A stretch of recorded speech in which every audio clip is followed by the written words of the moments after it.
Isayas 55:7. Binuksan ng Panginoong Diyos ang aking pandinig, at ako'y hindi naging mapaghimagsik o tumalikod man. Iniharap ko ang aking likod sa mga tagahampas, at ang aking mga pisngi sa mga bumunot ng balbas. Hindi ko ikinubli ang aking mukha sa kahihiyan at sa paglura. Sapagkat tinulungan ako ng Panginoong Diyos, kaya't hindi ako napahiya. Kaya't inilagay ko ang aking mukha na parang batong kiskisan, at alam ko na hindi ako mapapahiya.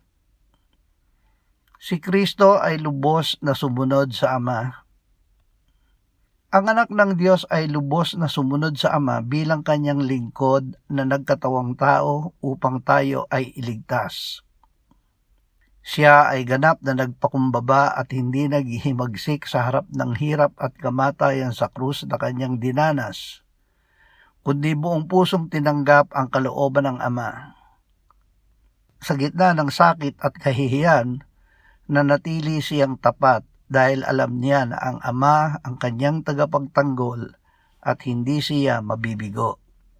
Tunay na di nagbabago ang pag-ibig